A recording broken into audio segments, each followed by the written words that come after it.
Welcome back, everyone, to another episode of College Hockey Talk. On today's podcast, I'm joined by Sophomore from the Northeastern women's hockey team, Lily Yovetich. Welcome back to the podcast, Lily, and thank you so much for coming back on. And how's everything going with yourself? Hi. Yeah, thanks for having me. I love this podcast. And obviously, when you reached out and asked if I'd come back on, there's no hesitation there. And everything's been going good. How are you doing? I'm doing well, and try to enjoy the new year as much as I can, and just have some time with some family since I'm on winter break right now. Oh, that's awesome. That's super great. Now, how has your new year been so far? And I guess when did you get back to Northeastern? And how was your holiday break, I guess, being in California? My holiday break was awesome. We got 3 weeks off, which was super big. I don't think anyone at Northeastern has ever had that long of a break.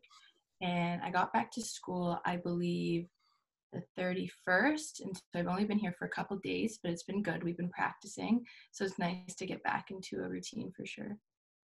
And I feel bad for you just because the weather in Boston has not been great. I don't think I've seen the sun since before Christmas Eve, so that must have sucked for you a little bit to get back to kind of gloomy weather.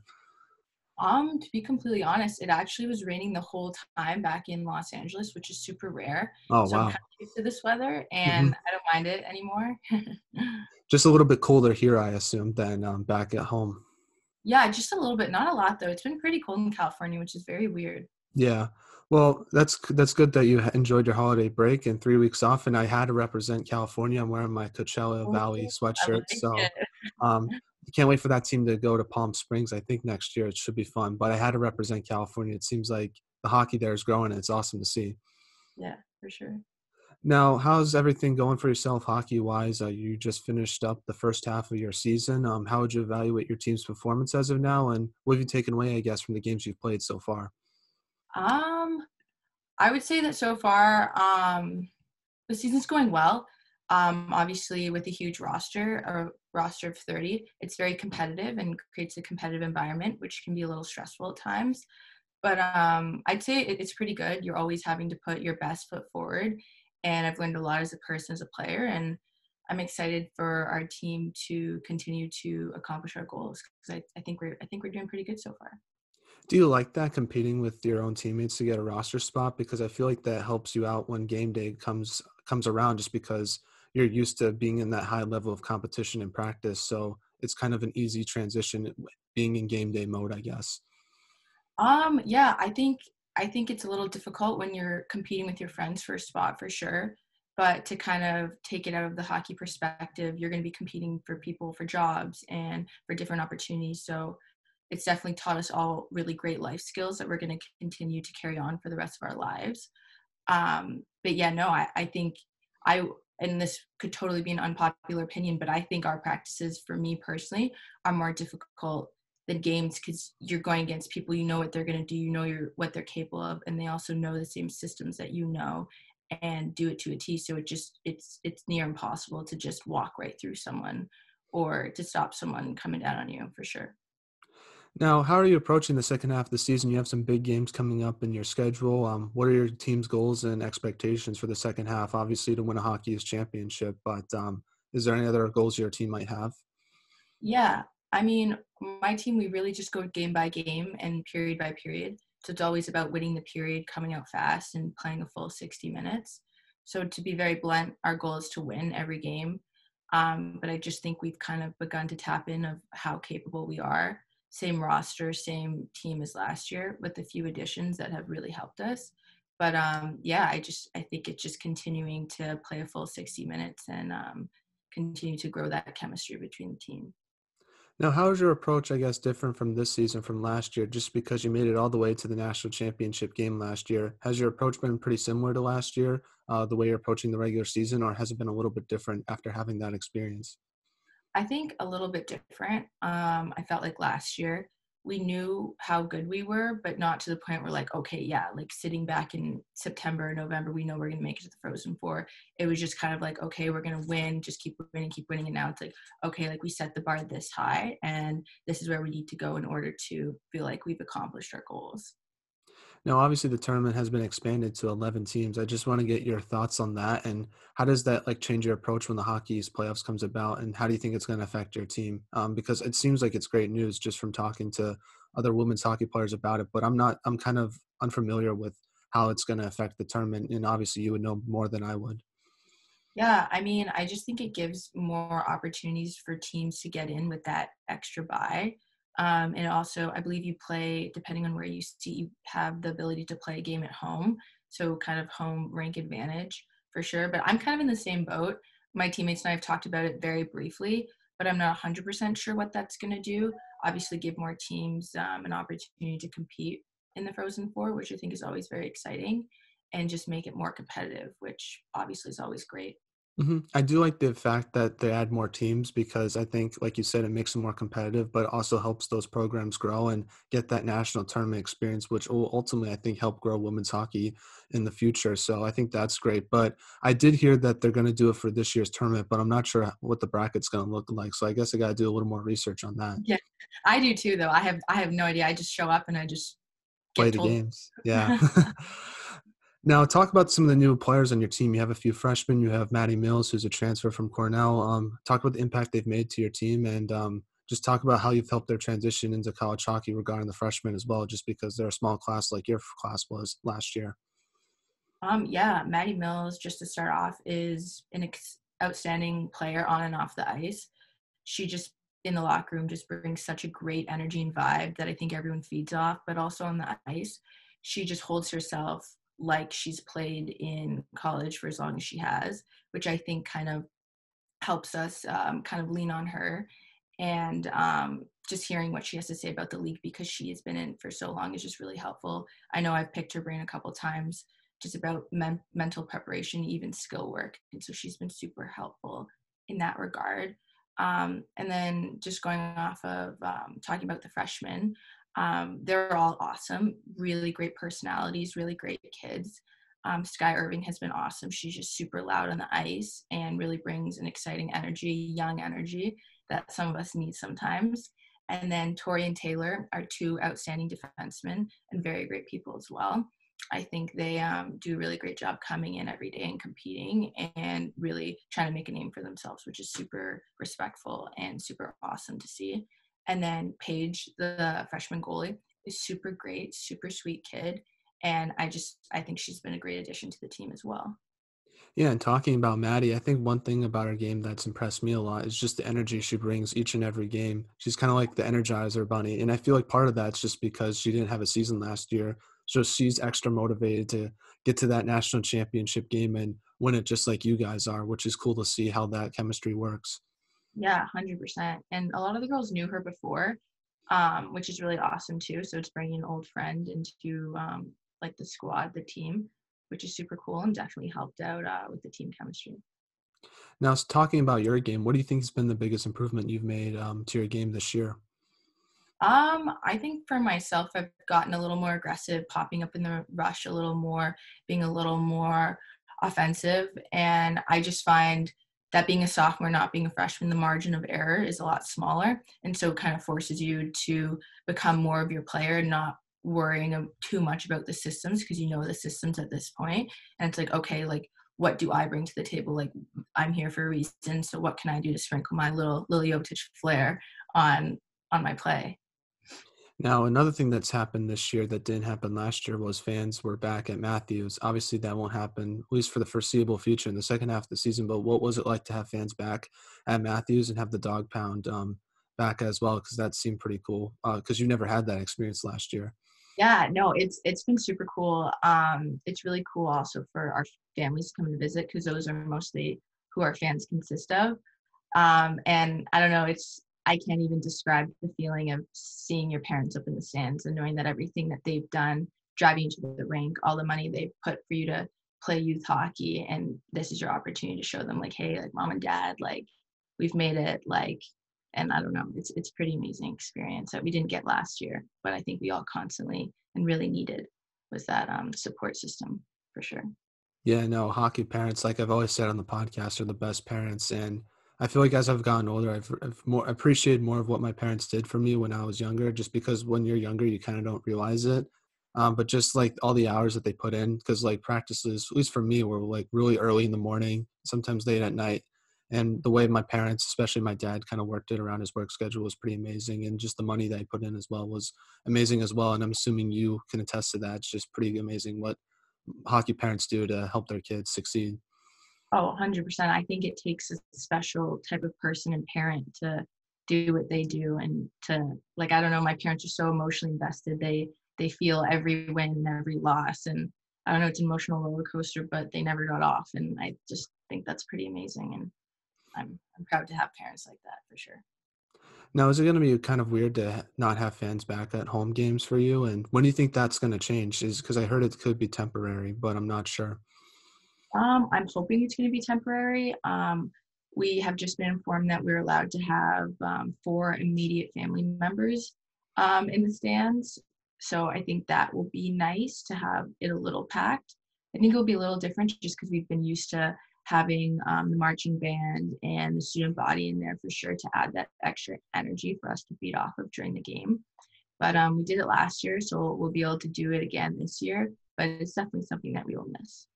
Yeah, hopefully fans will come back towards the end of the month. That's just me being an optimist, but Yeah, we no, just have I to wait hope and see. so too. Yeah. Especially with the dog pound too, because I was watching some of the Cornell game, and I don't know if you noticed this, but they had the naughty list with Santa, and they had Yeah. all the players for Cornell on it. That take a lot of dedication. I thought that was pretty awesome.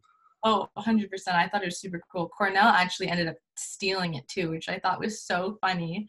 But no, yeah, we loved that list. We were dying laughing when we saw it. They took the list. I didn't know that. Yeah, they took it. We saw it on someone's TikTok, and we're like, oh my God. I didn't know they can take that. That seems like a lot of like paper to fit in the bus, but Yeah, they found a well, way. kudos to them. I gotta ask someone from that team. I didn't hear about that. That's pretty cool. Definitely ask. It's so funny. Now, your team has had some important wins this year that I kind of want to discuss as well. You beat teams like Boston College, Cornell, obviously. You got a big wins against Princeton on the road, and you also had a big win against UConn. I feel like UConn always plays your team very tough, by the way. But how important were those wins for your team in the first half of the season, and how are you going to use those wins heading into the second half of the season? Well, I just think it's super important for us mentally as well as it is physically to prepare for our games to come. Playing BC is always a super emotional game, and so we kind of really pop off in those just because it's so personal for some reason. We just really dislike them. Only on the ice. They're great ladies off the ice. Mm-hmm. But yeah, I just think losing those 2 games against Providence and BU kind of put us in a hole, and we're like, all right, like if we want to do it, like we need to win from here on out. And I just think that really kind of set the fire underneath us to go out and to play UConn as well, or as great as they are, to just go out and play Northeastern hockey the way we know how to do it. And I think we did that. And I think it's great to just have those in our back pocket leading into the second half of the season. Yeah, I wanted to kind of talk about those games in the beginning of the year because your team kind of faced some adversity, losing to BU on the road and then also losing to Providence. Just talk about what you learned in those games and how you used them heading into the rest of the first half of the season. Because I think you noticed it in the game against when you played Providence again that I felt like you kind of were motivated to kind of show them what Northeastern hockey is really like. Oh, 100%. I just think we kind of walked into those games with the mindset that, hey, we made it to the Frozen Four, we beat Providence in the Hockey East Championship, we're good, like we can just rely on our skill. But that's not how it is. It's anyone's game every time you step into the rink. And so I just think it reminded us that we are our competitors are unreal, and we're unreal. We just need to tap into what we know and work harder than them, and not get lazy and not try to rely on the players that always show up for us, but have like a collective effort, which I think is sometimes something we forget. Now, last podcast, I asked you about how your team kind of handled the pressure of being a ranked team and being one of the top ranked teams in the country. And you said how your team didn't really focus on the rankings. You kind of focused on what you could control as a team. Now, I kind of want to ask you again, how does your team handle the pressure of being a ranked team, especially since the season's a little bit different from last year, just because there's certain restrictions that are not in place as they were last year, but also your team plays some non-conference games in the regular season. But is it still the same strategy, I guess, of not really focusing on the rankings and kind of control what your team can control? Yeah, 100%. Not much has changed in that regard. I don't think I've ever heard my coaches mention where we've ever been ranked, and it's probably just spoken the most about. within the players. But no, yeah, it's game by game. Like, okay, like we're facing so and so this week. What do we need to do to prepare for that, instead of, okay, like we need to win this game, this game, this game in order to get here and reach our goals, which I think is awesome for us and allows us to really focus on what we need to do and come ready to play when the games come. Now, how have you learned to both balance school and academic, or school and hockey this year, especially since school is back in person learning, for at least for now, I think? Yeah, it was definitely a challenge for me. I've always been the type of student that could show up and could get decent grades, and especially last year when the tests were online, it wasn't, you didn't really have to prepare as much as you do now. And so this is kind of my first year of college, and I have definitely struggled at first, but have learned that I need to be efficient with my time because we have so little free time. And it just forced me to kind of work smarter, not necessarily harder, and just hone in on the study skills that I'm trying to perfect. And also, I just find those skills will help me out when I get out of college. So definitely a plus, but school's hard. Oh yeah, no, I can attest to you on that. This was technically I'm a sophomore in college, but this was my first year doing in-person learning, and I think the toughest adjustment actually was taking tests in person, just because I've been taking online tests for so long, and I kind of had a strategy of how to do online tests, and to kind of get back to doing an in-person test was very difficult, especially in a class like math where you really have to do. There was a lot, I guess, to focus on, Yeah, and there's a lot of distractions, I guess, online when you're taking tests, and you still have those distractions, but in a different kind of setting. So that was yeah, something I really had to adjust to, and I totally agree with you. It took a little bit, but I passed this semester, got good grades, so nothing to kind of got through it for at least for this semester. that's awesome. Yeah, no, I completely agree. Like, just hearing people like flip in my calculus class, like over to the back of the page when I'm still on the first page, it was like a new kind of anxiety that I hadn't felt in a really long time. That definitely affected my performance, but I'm, Hmm. I'm just like you, trying to figure it out. And yeah, Well, you made it through, so that's all that counts. very true. Yes. Yeah, I think the biggest anxiety is when like someone finishes their test and like you're still in question like 10, and it's just like, Yeah. oh my gosh, because I'm a slow test taker, so I take my time, and Yeah. that's just the worst feeling ever. And I know it shouldn't affect me at all, but it still does. Yeah. No, I completely agree. Now, obviously, having classes in person this year, being a sophomore as well, having more game experience, what's the biggest thing you've learned about yourself as a hockey player for this season? I would definitely just say even keel. I've learned to not kind of feel too high or too low every week. Um, it's anyone's it's anyone's opportunity to get into the lineup or be taken out of the lineup. And so kind of just to go into every practice with a positive attitude and continue to remind myself what I bring to the table, and just start to build my confidence as I end my sophomore year and approach my junior year. Now, do you have any personal goals for the second half of the season, or is it kind of just kind of coincides with the team goals? Yeah, I mean, obviously with the team, like I just want us to tap into how I think we should be playing. Or I think everyone would agree, like we are so good, and I just don't think we have really proven that yet. And I don't know, for myself personally, I haven't scored my first collegiate goal yet, so that's definitely like a little goal like in the Mhm. corner after obviously the team's goals. But yeah, that's just a small little personal goal of mine. Yeah. Well, I like to call people that come on the College Hockey Talk on podcast after they leave the podcast, I call it the College Hockey Talk bump. And usually after the episode's released, they have some sort of big game. So hopefully, maybe after this episode is released, the first goal can come. And I don't know. I think it's going to happen the second half of the season. I'll be rooting for you on that. Thank you. Now, something else you get to do this year is you get to play in your first bean pot. How excited are you for that? And what have the older players told you about the bean pot? And what do you know about the bean pot since you aren't from Boston? I'm just curious if you heard about it at all before heading to Northeastern.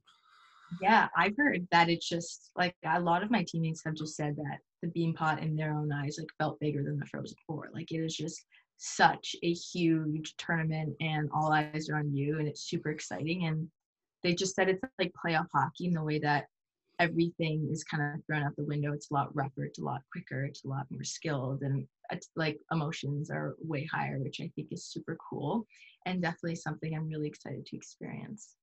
Oh yeah, I'm so pumped for the Beanpot to come back. Like I'm from Boston, so it's something I definitely missed from last year. And I kind of compare it to the Minnesota high school hockey tournament, where that's like super huge in that area of the country. And I feel like the Beanpot's similar. Just every Monday and Tuesday in February, it's just like those are such big games. And last year's Beanpot final was so much fun to watch, especially since Northeastern won it. So no, it's gonna be exciting. I'm excited for you to experience it too. Thank you. I think that's one cool thing about it, is seeing the players for their first experiencing their first bean pot and kind of seeing like how cool it is.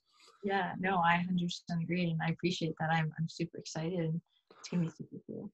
No, Northeastern's also hosting it this year, if I'm not mistaken. So is that's gonna be cool as well. Yeah, oh my God, I love playing in Matthews. There's no feeling like going out in your own rink, and so I'm super excited. It's gonna just only add to the experience for sure. And it's going to add to the motivation as well, because I know your team does not want to see a team like BU or BC win a trophy in your home rink. That Oh must my God, that no. would not be a good feeling. So no, I think that's going to add to the, I guess, the energy level in those games as well. 100%, yeah.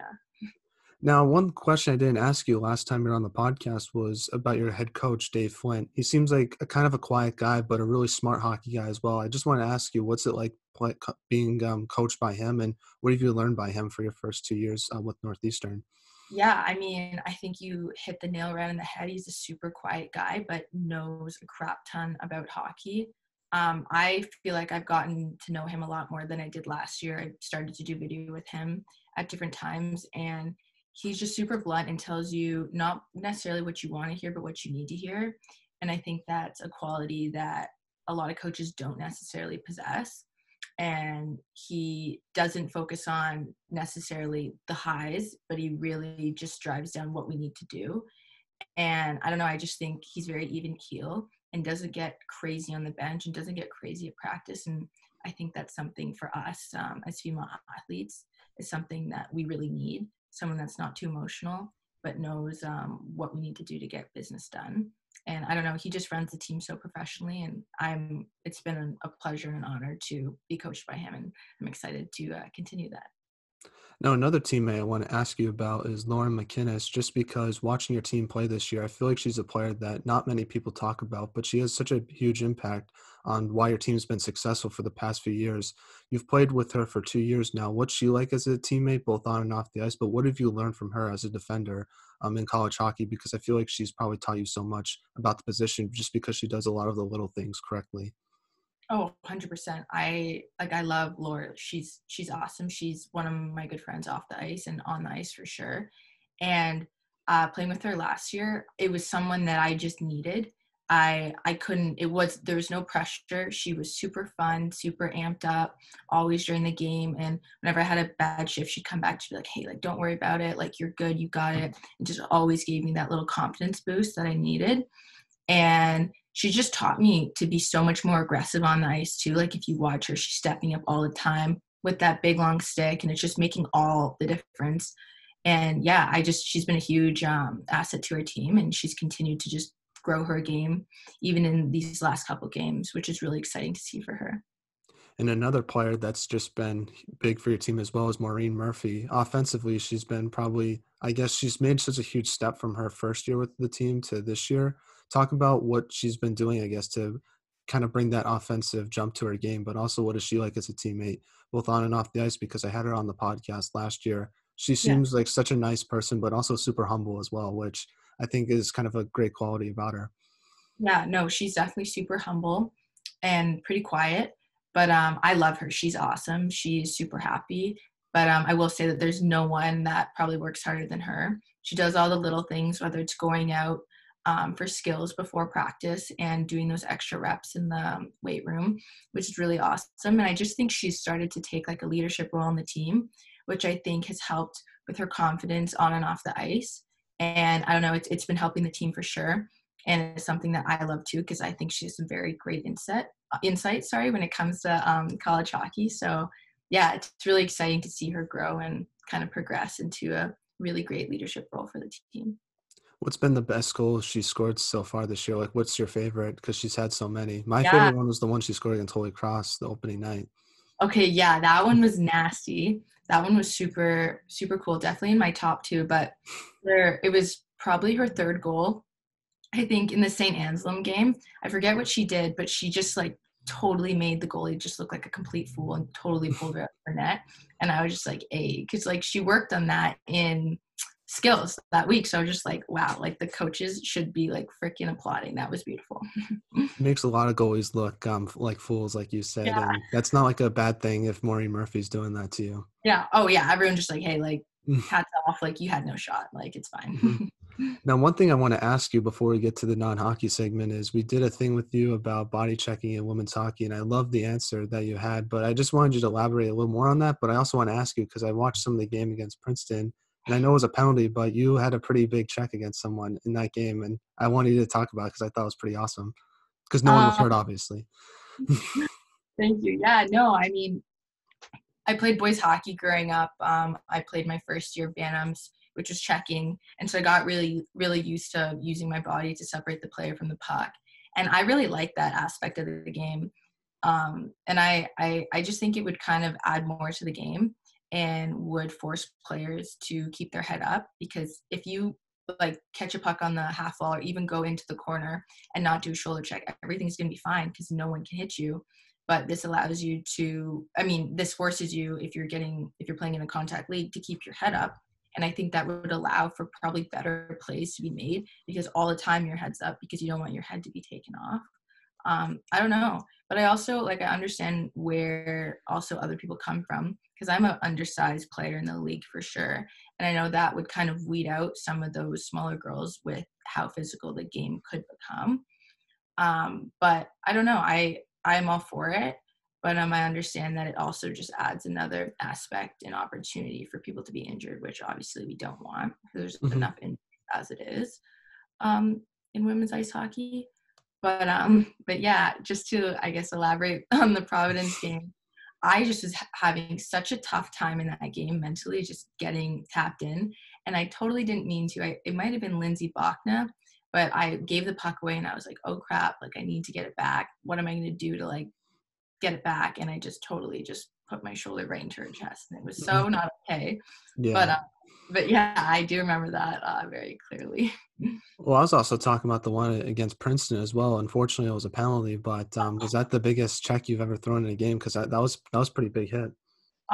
Definitely definitely in my top five. I totally didn't mean to do that. And I know no one Hmm. would believe me when I said that, but I like felt her on my back and I was just like, I want to cut back so bad. And then I tried Hmm. to cut back and kind of pulled like a PK Subban and just totally like hit her with my back and we both went down. But I don't know. It sounded so loud and it didn't feel as big as it looked. But Hmm. yeah, that was definitely up there for me. Yeah, I think it was one of those hits where it like looked worse than it actually was because she was getting off like after that play happened, she was laughing about it. So it seemed Yeah. like it wasn't as big as it might have looked. But no, I totally agree with you just about the body checking aspect. I honestly, maybe this is just me, but I feel like it would add to the skill of the game because if your head's up and you're more aware, you have to kind of avoid those physical plays. And I think that just makes you an all around better skilled player, which I Yeah. think will help grow the game. But also, like I've said before on the podcast, I just think it would make refereeing the game a lot more consistent, which I think is sometimes lacks in women's hockey because you get refs in certain conferences that are a little more strict on what's a body check and what's not a body check. And I feel like refereeing should be consistent across the board because I think that makes the game safer. So that's why I personally believe it should be allowed. But I feel like if you would add it to it, it would have to start like in youth hockey and then teach those players how to check and take a check and then have those players once they get older implement it to high school hockey and then college hockey and then pros. Yeah, no, that's a really great point with the reffing being consistent. I think that's a huge thing and a huge kind of issue, at least we faced when we left Hockey East and went to play in the Frozen Four, is the reffing was so different and everything that we would get called all the time on or we would be able to draw penalties from, it wasn't getting called. And so it made us have to kind of not really rely on our skill and to kind of bend our knees and get down and do the dirty work. But yeah, I also too just think like that's where injuries happen, is when people aren't educated on how to throw a clean body check. So if you educate them young and you teach them and consistently kind of go over that, like I think it could totally be added to the game in the future, which would be really fun to watch. Oh yeah, yeah, no, it definitely will be because when you watch women's hockey, there's some plays I'm like, if checking were allowed, like there would have been a big body check right there. So that's like something you definitely notice the differences when you see when checking's allowed versus when it's not. For sure.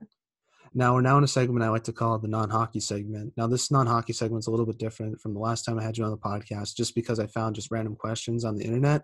So Okay. hopefully, these are kind of fun questions that help people kind of know a little bit more about yourself off the Awesome. ice.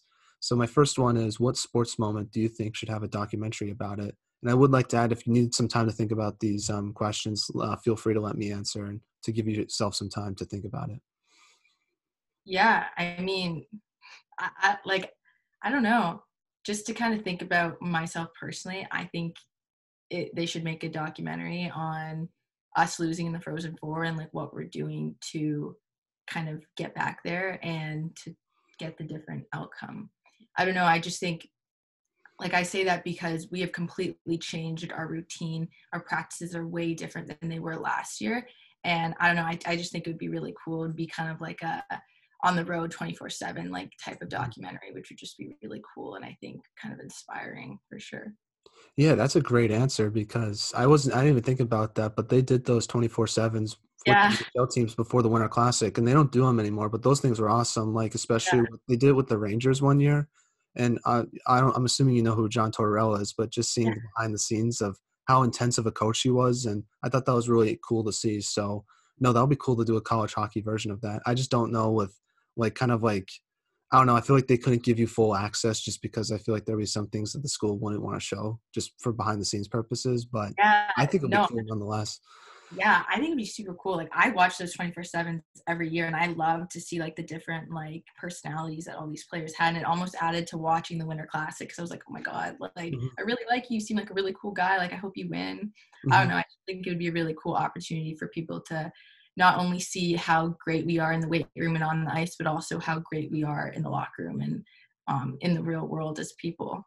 Yeah, no, I think they should totally do a college hockey version of that. I don't know why they don't. Like, they should do like a team every year though. Like, Yeah. focus on one team each season for both men's and women's hockey. I think that'd Yeah. be cool. Like, so like one year it's Northeastern men's and women's hockey. They have the documentary for the women's team and then one for the men's team. And then next year they do it for like, I don't know, like Cornell or someone like that. And then every year it's the switches with each team. I think that'll be cool. Yeah. I would friggin' watch it. That sounds super cool. Yeah. So who would be like the biggest personality in those documentaries if they did one about your team? Like who would be like one that like Twitter will be talking about this one person from your team just because they do some crazy stuff?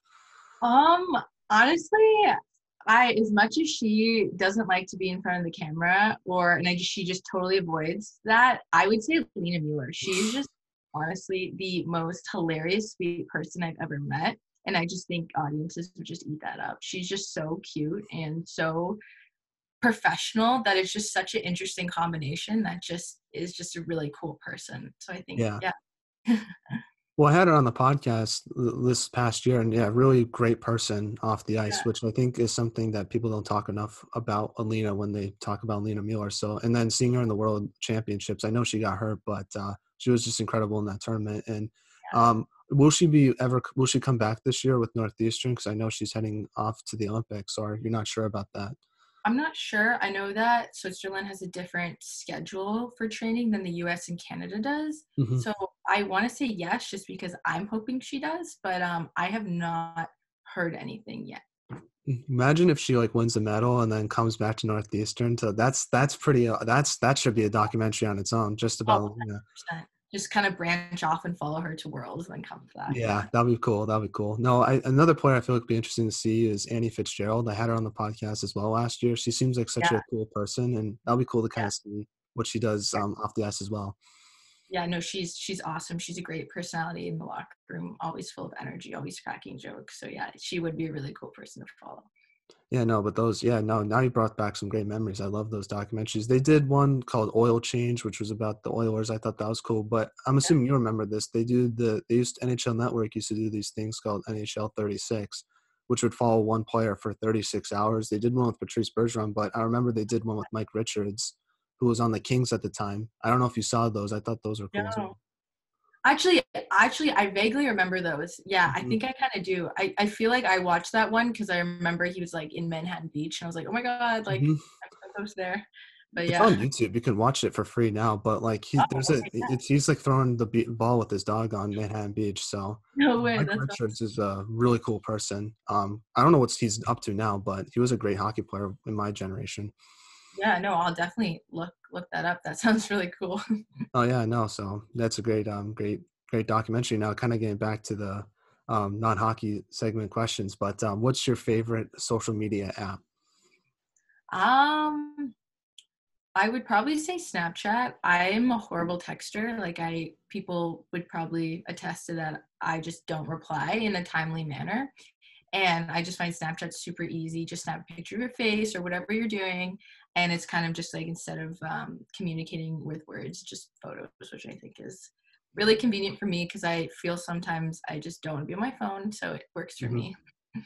Am I a weird person because I don't have Snapchat and I'm 20 years old? Oh my God, no. There's a lot of my teammates that will take Snapchat breaks or just delete it altogether. I just think like for me, that's my main form of Hmm. communication. Like I don't really look at it as a social media platform. Like I don't really post on my story per se, but I just use that as iMessage. But no, you're not weird at all. If I had the patience to text, I would not have Snapchat. So no, you're not weird. Yeah, no, because I've never had a Snapchat at all. Like, I just never crossed my mind to download it. I just didn't feel like I needed it. So that's Yeah. why I was just curious because I know a lot of people have one, but I just don't feel the need to get one at all. So, because I Yeah, have no. iMessage and all those other stuff. Oh, 100%. It's kind of just like a time waster too, because instead of like a message or like messaging when like a conversation dies, I find like on Snapchat, it's like, oh, like they Snapchat me back, I can Snapchat them back. And then Mhm. just like, okay, I've been on my phone for way too long. What's the longest like streak you've had, I guess? I know those. Yeah. I don't know. I had one for like 500 days with one of my friends. And then like Wow. I broke my phone and then I was super sad, but that was the longest streak for sure. Yeah, no, I know those are a big deal as well. So, no, I never have. I only have Instagram and Twitter and then YouTube. I think YouTube's cool. That'll probably be mine just because you can just watch cool Yeah. videos Yeah. 24/7.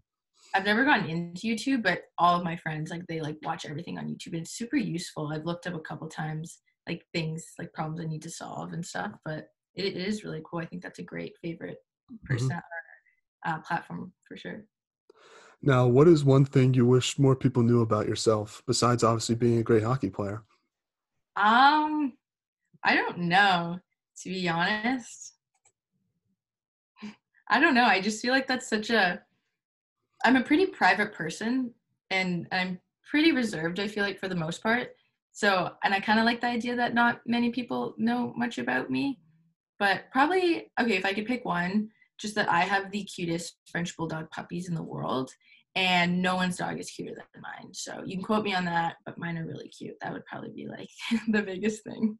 Yeah, well, I don't have a dog, so I will say that's the cutest dog ever, even though I Thank haven't seen it before. So, but no, I think I feel like I don't know. I'm so boring. There's nothing interesting about me, so there really isn't anything like cool about myself that someone. I guess like if you want to hang out with me, maybe, but that's I don't know. I'm a really boring person. Just watch sports, play Oh my sports. God, that's not boring. Dude, you run this college hockey talk. Like everyone knows like who you are, like what you do. That's pretty freaking cool and really impressive. So no, you are very interesting. So don't say that. I appreciate that. It means a lot. I don't think it's kind of weird because you're not in the locker room, so you don't know like how many people actually know about it. But that's kind of cool. I don't know how do players talk about it. I don't really think about that. So Oh, like I'll like in the locker room, I'm just like, oh, like I'm doing a podcast, and someone's like, oh, like which one? I was just like, oh, like the college one. They're like, oh, like the college hockey talk, and I was like, hmm yeah, like I didn't have to say much, and they're like, oh yeah, like I was on there. Oh hmm my god, yeah, like I want to do that. So yeah, no, like everyone knows. Trust me. yeah. No, I've maybe I don't know. I've had a few Northeastern women's hockey players on, so shout out to you guys. But no, that's pretty cool. I never knew that, so thank you for telling me that. That's pretty Oh, of awesome. course. Yeah, yeah, yeah. Next question is how can you tell if someone has a sense of humor? Um, I just think if they are able to laugh at themselves, if they are confident in themselves and have the ability to kind of step back and be like, okay, like I will be the butt end of this joke and I will laugh.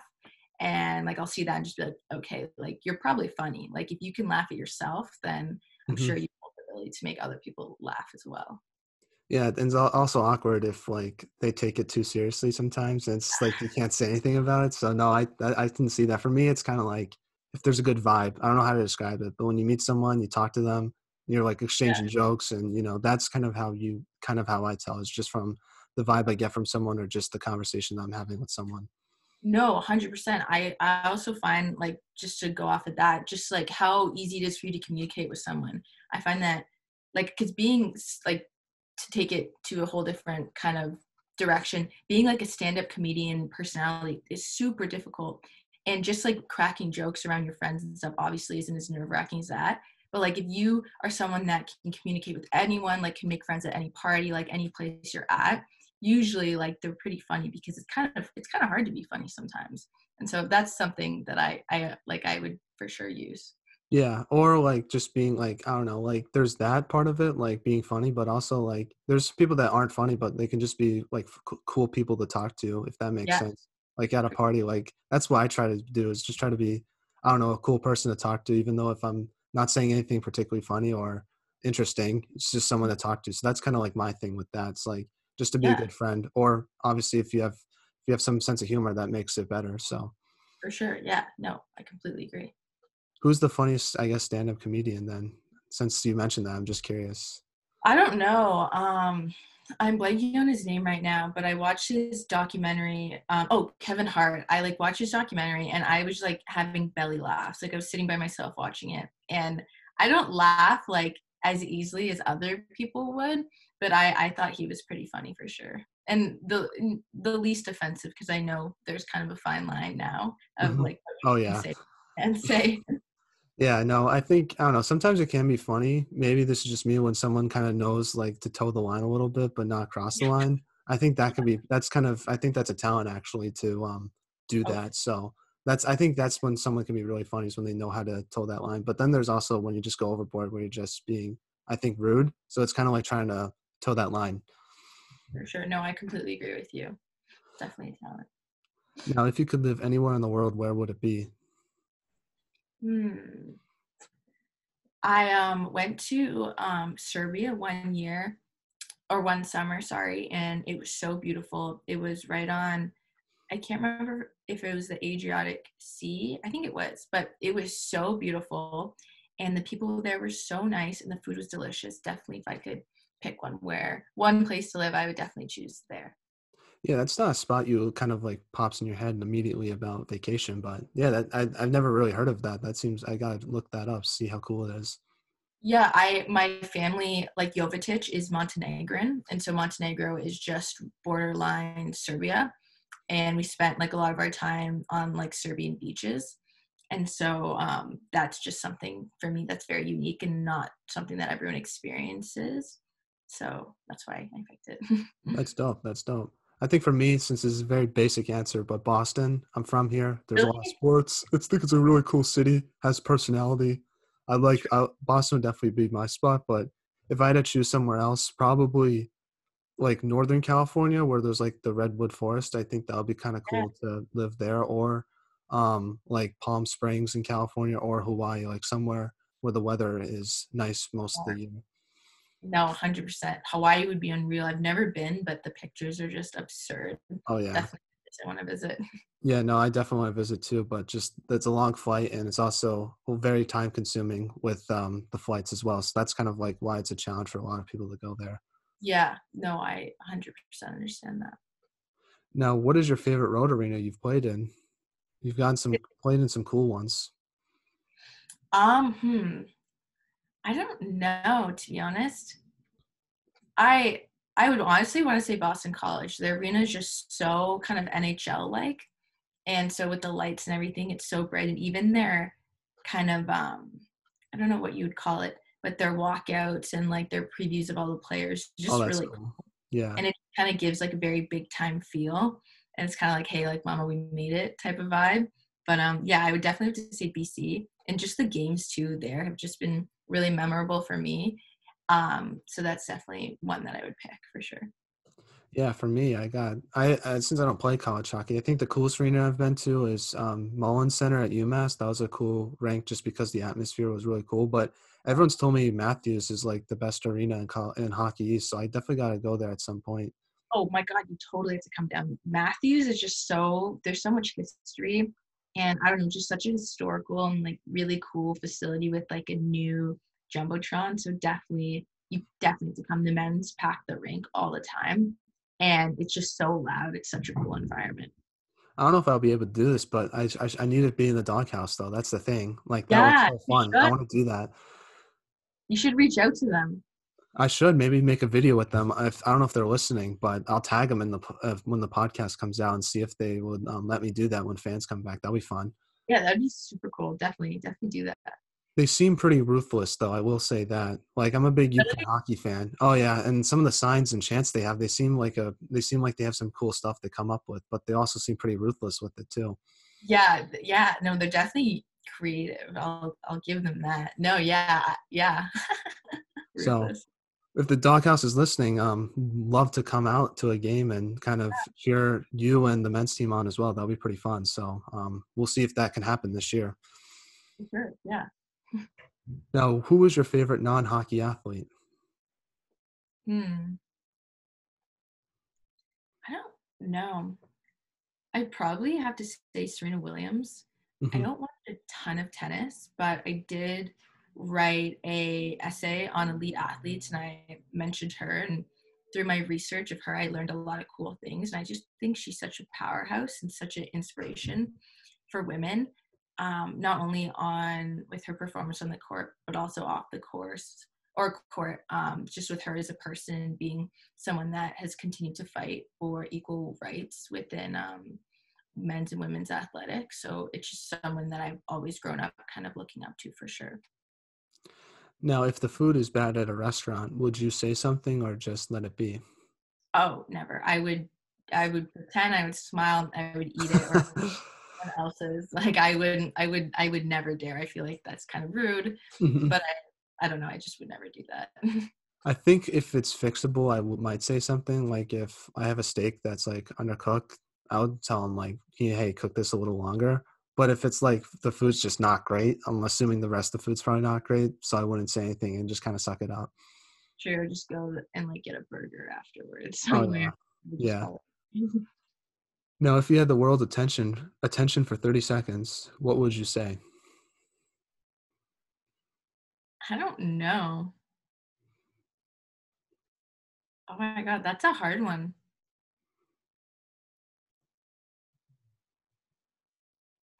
I would just scream like, "Hey, like watch like women's athletics. Hmm. Hey, we're really cool." Yeah, yeah, no, that's a good one. I don't know what I would say. Probably something selfish, like to listen to college hockey talk or something like that. Like Yeah, nothing like inspirational. But maybe yeah, like the most inspirational thing I can think of is like control what you can control and just kind of live in the moment because obviously with today things can change so quickly. So it's yeah, kind of like don't waste time kind of worrying about stuff that you can't control just because it's just going to make you more stressed and anxious and something I need to work on. Like I'm not perfect about it myself, but I think that's something that I think other people should hear, especially in a time like this. oh for sure. Yeah, I think that would be obviously huge for everyone to hear. But yeah, no, I agree. Being anxious is hard though, and I completely get it. And props to you. Like it's something that I feel like everyone's working on, but never would like admit it. But Mhm. yeah, no, like I agree. I think that's great. Well, I'm a huge germaphobe, and this pandemic has made that thing like to another level just because, yeah. So that's the kind of my thing. Like there was this lady like coughing one time, and I was just like, I'm not gonna go anywhere near you. So it's stuff like that. But I'm trying to avoid and be more like I guess normal in those situations. So, but it's definitely a challenge and something that I know a lot of people deal with. So, but no, it's definitely something to work on for me, which I'm trying my best to. 100%. No, I think that's awesome. Just trying to better yourself is Hmm. just awesome. Is a quality that everyone should possess. Yeah, no, humans aren't perfect, so you gotta work on some things every day. It's not like it's not like I feel like people try to make themselves like seem like everything's fine when things aren't sometimes. So I think it's kind of good to recognize that and kind of just know that no one's perfect and like it's not a bad thing to work on little things to make yourself feel better, I guess. No, I completely agree with you. Now, what is one recent trend that you can't stand? And I have an answer for this if you need to think for you. Um, Honestly, I just find right now people just like, or women more specifically, and again, this could be totally unpopular opinion, but some of the clothes, it's like a rag or just like a sheet of material, and it's just like, I personally do not find that attractive or necessarily like sexy. Like, I'm sure it would appeal to some men, but I don't know, like, I just think sometimes I think things that are a mystery like is almost viewed in a more attractive way. But that's just a trend. Like, I know there's like matching sets that like just are very scandalous, and I just like, I personally would not kind of take part in that trend, and props to the girls that do, but that's something that I don't love. Yeah, I can't say anything about that because I don't think I've seen that before. Is it like wearing like actual metal or something, like something like weird, or is it just No, like? it's like these tiny little like skirts and like tiny Oh, t-shirts yeah, that I are made know. with like the smallest amount of like fabric, and it's just like, what are you doing? Like, we're Hmm. not like cave people anymore. Like, put on a top, lady. Yeah, yeah. No, I have no comment on that just because I know Yeah. nothing about female fashion. But I think for me, and this is might be another unpopular opinion, is the Bing Bong trend. I don't know. I'm assuming you've heard that. Bing It bong. was funny at first, but I feel like now it's just kind of annoying. But that's Yeah. just my opinion because I'm a grumpy Bostonian. Yeah, no, hey, I completely agree. It was funny for like the first 2 days of practice, and after I was like, hey, I don't care what Joe Byron has to say. Like, bing Yeah. bong, thank you, bye. Yeah, so just heard so many people say it, and I know it's going to continue for a few more Oh, months, and it's yeah, just going to bother me even more. yeah, no, I feel you there. It's annoying. Yeah, no, so that's that. I've never seen that, but who has the best style? I guess on the Northeastern women's hockey team, has it changed? Because I feel like you have the best style on the team, but like who else besides yourself? And like, do you get any inspiration from any of your teammates as well? And then another thing I would like to add before I get to your answer is College Hockey Talk. I'm assuming you've seen this as doing pregame fits of the week, and I haven't seen Northeastern post anything. So I don't know if they're a social media person or if the Northeastern social media person listens to this, but please post those outfits because we want to showcase them, but also at the end of the season, whoever has the best pregame fit of the season wins the best style, has the best style of college hockey that year, and we don't want to leave your team out. So, No, I appreciate that. No, I definitely saw that, and I always am just like, why is like my team not there? hmm We are definitely a super drippy team. hmm Um, Yeah, I don't know. I'll have to talk to our social media lady, but that would be super cool. But to go back to your first question, I think Sky Fontaine would have to have the best style. She's totally not that last year I would walk in as a freshman, just be like, wow, like I hope like when I'm in my senior year, like I dress like that. But this year she just like ramped it up. She has like the coolest pants and like the coolest little booties, and she'll always like have like an accessory of some kind, like whether it's like kind of like a furry like coat or like a leather jacket or like a really cute hat or headband. But I always look at her, I'm just like, wow, like I'm gonna like try to like put together an outfit similar to yours and not tell you that. But yeah, she's definitely a style and inspiration for all of us. she seems like she's probably like super low key about it too. Like just dresses like that's how she always dresses. Like doesn't like make a big deal out of it, which I think makes it cooler. Oh, 100%. I'll just be like, oh my God, you look so great. And she'll just be like, what? Like, what do you mean? I'm like, honey, like you're wearing like literally like furry loafers. Like, you look so good. Yeah.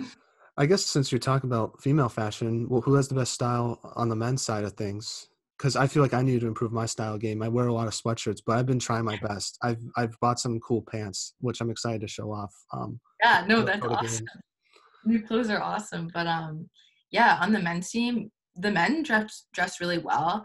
Um, I would probably say Bazo on the men's team. He is a little bit older, but just kind of has this like, I don't even know. It's just like he's always just wearing like clothes that fit him very well and always like a fun pattern.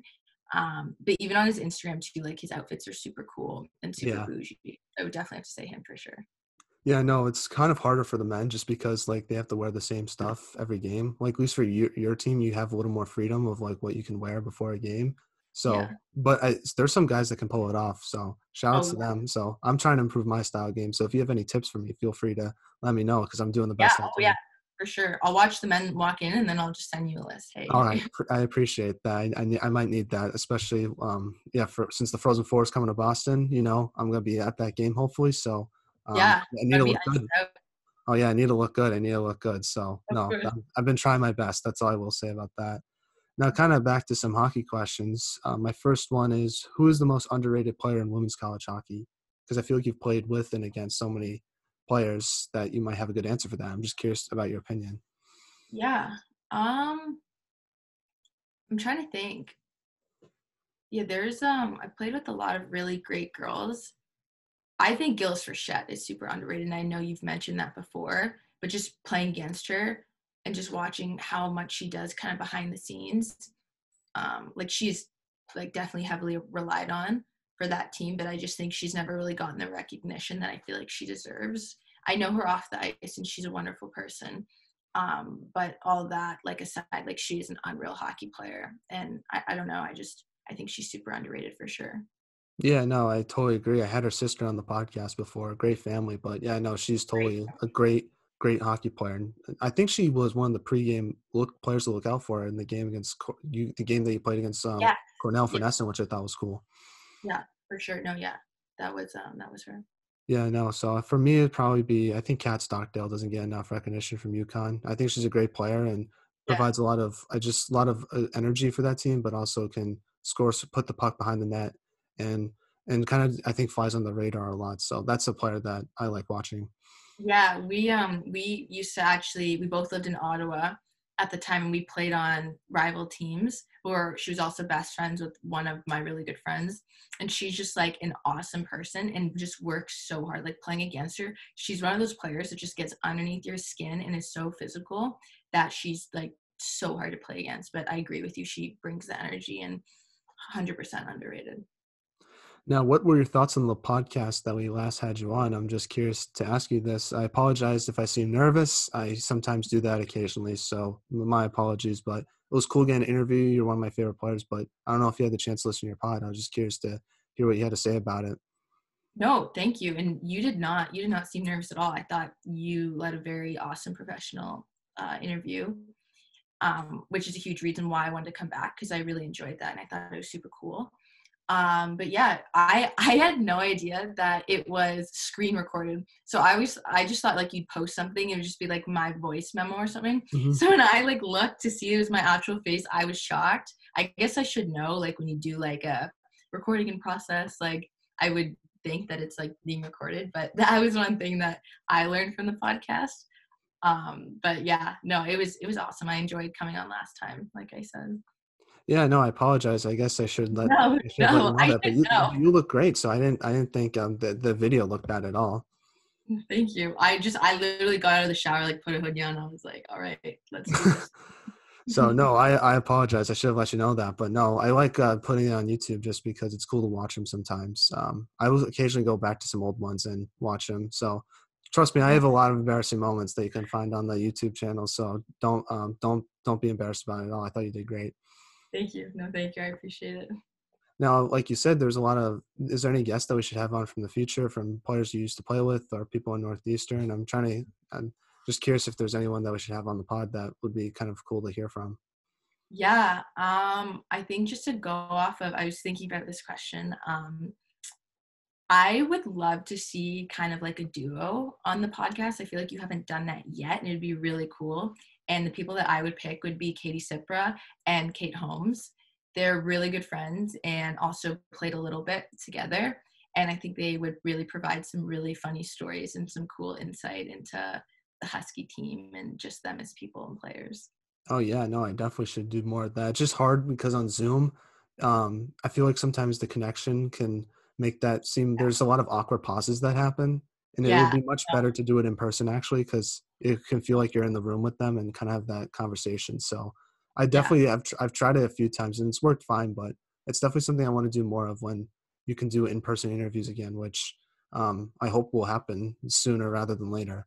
Yeah, no, for sure. I completely understand that. And I agree in-person interviews would probably be the best. But I know it's so difficult right now with everything that's going on in the world.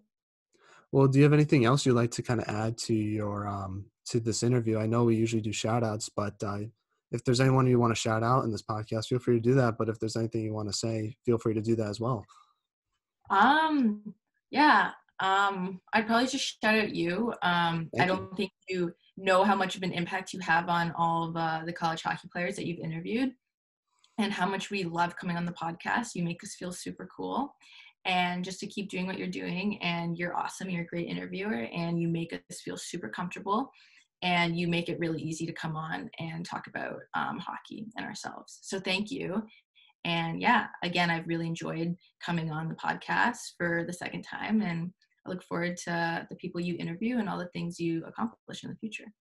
Well, thank you so much for the kind words, Lily. I'm blushing. Thank you. It means a lot to me. But no, I'm a big college hockey fan, and it's fun getting the chance to interview you guys. And no, it means so much to come on the podcast just because I never thought so many people would come on the podcast. So it's really, I'm really, truly am thankful and blessed that, that you guys come on and have a good time. I try my best to do the best I can. So I really appreciate the kind words. It means a lot to me. So thank you for that. Oh my God. Yeah, anytime. I mean it. So no, but hopefully we'll get you back on the podcast after the season. Third time, most featured guest on the podcast. That'll be a cool title for you to have. But I'll reach out to you, I guess, at the end of the season. But thank you so much, Lily, for coming back on the podcast. I really appreciate it. It means so much to myself. You're a great hockey player. Everyone knows that, but you're also a very great person as well. And I just want to let you know that Thank you. it's fun talking to you, and I love hearing your perspective on the game. And thank you so much for just helping me out with the podcast and coming on. It really means a lot to me. So shout out to you, Lily. You're the best. Thank you. Oh, thank you so much. That means a lot to me. I really appreciate those kind words. Now, one thing